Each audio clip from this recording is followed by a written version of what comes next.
The poem of the man God, the first year of the public life. Chapter 79. Jesus on his way back stops with the shepherds near Hebron. 15th of January, 1945. Jesus is walking with his disciples on a road along the torrent. The road is not really running along the torrent. The torrent is below, high above. On the side of the mountain there is a twisting road, as is easily found in mountain places. John is almost purple, laden like a porter, with a big, heavy satchel. Judas is carrying Jesus' bag and his own. Simon has only his bag and the mantles.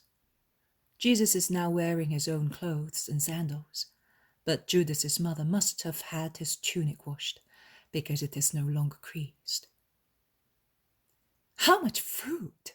How beautiful are those vineyards on those hills," says John, who is always in good humour, notwithstanding the heat and the fatigue. "Master, is this the river on the banks of which your fathers picked the miraculous grapes?" "No, it is another one, farther south, but the whole region was blessed with rich fruit." "It is not so blessed now, although still beautiful." Too many wars have devastated the country. Israel was made here, but it had to be fecundated by its own blood and by the blood of its enemies. "Where will we find the shepherds?" 5 miles from Hebron, on the banks of the river you were inquiring about. "Beyond that hill, then?" "Correct." "It is very warm, the summer. Where are we going after, Master?" "To a place which is even warmer. But I ask you to come. We shall travel by night. The stars are so bright that there is no darkness. I want to show you a place." "A town?" "No, a place that will make you understand the Master, perhaps better than do his words." "We lost some days over that stupid incident. It spoiled everything. And my mother, who had prepared so much, was disappointed. I cannot understand why you wanted to segregate yourself with the purification." "Judas, why do you call stupid a fact that was a grace for a true believer? Would you not like such a death for yourself?" He had waited all his life for the Messiah, and although an elderly man, he had gone along uncomfortable roads to adore him, when he was told he is here. He had kept my mother's words for 30 years in his heart. He was enraptured by the fire of love and faith in the last hour granted to him by God. His heart burst out of joy and was burnt, like a pleasing holocaust, by the fire of God. Which destiny could be better? He spoiled the feast you had prepared. You can see in that the answer of God. The things of man are not to be mixed with the things of God. Your mother will have me again. The old man would not have had me again. The whole of Kerioth can come to Christ. The old man had no more strength to do so. I am happy that I held the old dying father against my heart, and I commended his soul. With regard to the rest, why give scandal, lacking respect for the law? One must walk in front of the others if one wants to say, "Follow me." And to lead people onto a holy path, one must walk on the same path. How could I have said, or how could I say, "Be faithful," if I were faithless? I think that error is the cause of our decay. The rabbis and Pharisees crush the people with their precepts, and then they behave like the man who desecrated John's house, making it a place of sin, remarked Simon. "He's one of Herod's." "Yes, Judas, but the same faults are to be found also in the classes which are said, by themselves of course, to be holy. What do you say about it, master? Asks Simon. I say that only if there is a handful of true yeast and true incense in Israel, the bread will be made and the altar perfumed. What do you mean? I mean that if there is anyone coming to the truth with a sincere heart, the truth will spread like the yeast in the mass of flour and like incense all over Israel. What did the woman say to you? Asks Judas. Jesus does not reply. He instead addresses John. Your load is heavy and you are tired. Give it to me. No, Jesus, I am used to carrying weights, and in any case, the thought of Isaac's joy makes it light. They go round the hillock. Elias's sheep are in the shade of the wood on the other side, and the shepherds, sitting in the shade, are watching them. When they see Jesus, they start running. Peace to you! You are here! We were worried about you because of the delay, and we didn't know whether to come and meet you or obey. Then we decided to come so far, and thus obey your instructions and satisfy our love at the same time. You were to be here many days ago. We had to stay. Nothing wrong? No, my friends, nothing. A faithful believer died on my breast, nothing else. What do you think should have happened, shepherd, when things are well arranged? Certainly one must know how to prepare them and prepare also hearts to receive them. My town paid every honor to Christ, did they not, master? Yes, they did. Isaac, on your way back, we called at Sarah's, also the town of Jutta, without any preparation other than its simple goodness and the truth of Isaac's words, understood the essence of my doctrine, and learned how to love with a wholly practical, unselfish love. She sent you some clothes and food, Isaac, and everybody wanted to add something to the alms you left on your bed, because you are now back in the world and you lack everything. Take this. I never take money, but I accepted this because it is purified by charity. No, master, you keep it. I am used to doing without it. You will have to go to various villages to which I will send you, and you will need it. A workman is entitled to his pay, also if he deals with souls, because there is still a body to be nourished, as if it were a donkey helping its master. It is not much, but you will manage. John has some clothes and sandals in that bag. Joachim took some of his own. They may be too big, but there is so much love in the gift. Isaac takes the bag and goes behind a bush to dress. He was still barefooted and was wearing his strange gown made from a blanket. Master, says Elias, that woman, the woman who is in John's house, 3 days after you left, and we were pasturing the sheep on the meadows of Hebron. They belong to everybody, the meadows, and they could not send us away. She sent her maid to us with this bag and told us she wanted to speak to us. I don't know whether I did the right thing, but the first time I gave the bag back to her and said, I do not want to listen to her. Then she sent this message, come in Jesus' name. And I went. She waited until the man who keeps her had gone. How many things she wanted to know, but I didn't tell her very much, out of prudence. She is a prostitute. I was afraid of it, might be a trap for you. She asked me who you are, where you live, what you do, if you are a gentleman. I said, he is Jesus of Nazareth. He goes everywhere, because he is a master, and he goes round Palestine teaching. I said you are a poor man, a simple workman, made wise by wisdom, nothing else. You did well, says Jesus, and Judas at the same moment exclaims, You did the wrong thing. Why did you not say that he is the Messiah, the King of the world?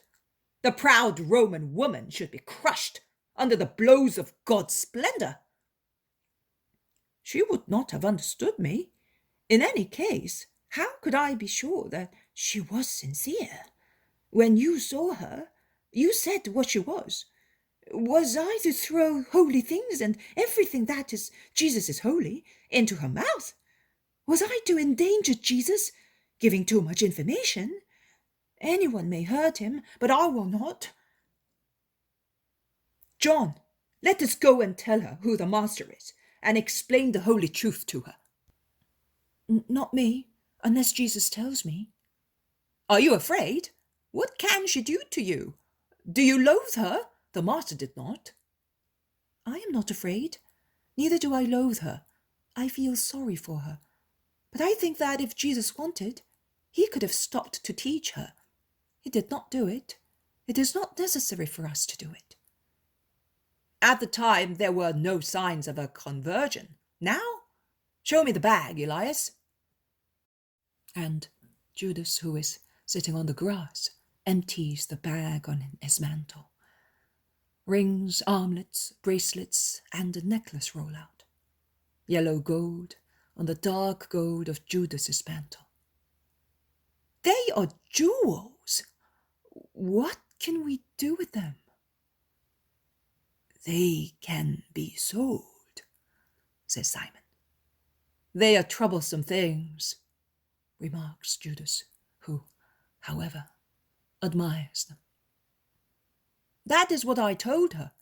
When I took them, I also said, Your master will beat you. She replied, They do not belong to him. They are mine, and I do what I want with them. I know it is the gold of sins, but it will become good if used for the poor and the holy, that they may remember me. And she was crying. Go and see her, master. No. Send Simon. No. Well, I'll go. No.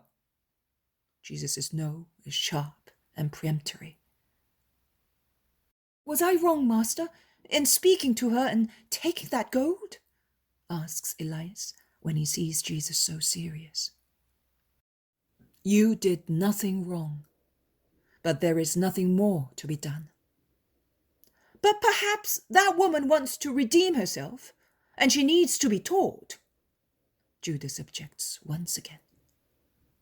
There are already in her so many sparks capable of starting a fire, which will burn her vices and purify her soul, and repentance will render her innocence once again. A few minutes ago, I spoke to you of the yeast, which is mixed with the flour and turns it into holy bread. Listen now to a short parable. That woman is the flour, a flour in which the evil one has mixed his hellish powders. I am the yeast. That is, my word is the yeast. But if there is too much chaff in the flour, or if sand or little stones or ashes are mixed in it, is it possible to make bread with it, even if the yeast is good? It is not possible. It is necessary to patiently remove the chaff, the ashes, stones, and sand from the flour. Then mercy passes by and offers the first sieve, the first one, made with short, basic truths, which may be understood by one entangled in the net of total ignorance, vice, and gentilism. If the soul accepts it, the first purification begins. The second takes place by means of the sieve of the soul itself, which compares its own being with the being that revealed itself. And the soul is horrified, and it starts its work. By means of a more and more particular operation, after the stones, the sand, and the ashes, it reaches the point of removing also that part of the flour consisting of grains too heavy and too coarse to make good bread. The sow is now ready. Mercy then passes by once again and penetrates into the flour, now ready. That is a preparation too, Judas, and raises it and turns it into bread. But it is a long operation, an operation of the willpower of the soul. That woman already has in herself the minimum which was fair to give her and which may be used by her to accomplish her work. Let her do it, if she wishes to, but we must not disturb her. Everything upsets a soul which is working: curiosity, unadvised zeal, intolerance, as well as excessive compassion. "We're not going to see her then?" "No. And that none of you may be tempted to, let us leave at once. There is shade in the wood. We will stop at the foot of the Terebinth Valley, and we will part there. Elias will go back to his pastures with Levi. Joseph will come with me as far as the Jericho ford. Later we will meet again. You, Isaac, continue what you did at Jutta, going from here through Arimathea and Lydda to Doko. We will meet there. It is necessary to prepare Judea, and you know how to do it, exactly as you did at Jutta." "And what about us?" You will come, as I said, to see my preparation. Also, I prepared for my mission. "Did you go to a rabbi's?" "No." "Did you go to John?" "I was only baptized by him." "Well then?"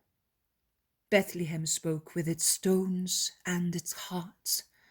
Also where I am taking you, Judas, the stones and a heart, mine, will speak to you and give you the answer. Elias, who has brought some milk and brown bread, says, "While waiting for you, I tried, and Isaac tried with me, to convince the people in Hebron, but they will not believe. They will not take an oath. They do not want anyone but John.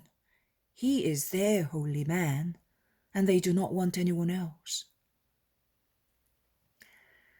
It is a sin quite common to many places and many present and future believers. They look at the workman, not at the master who sent the workman. They ask the workman questions, and they do not even say to him, "Tell your master." They forget that there is a workman only because there is a master, and that it is the master who instructs the workman and enables him to work. They forget that the workman can intercede, but only the master can concede. In this case, God and his word with him. It does not matter. The word is sorry, but bears no grudge. Let us go on. The vision ends.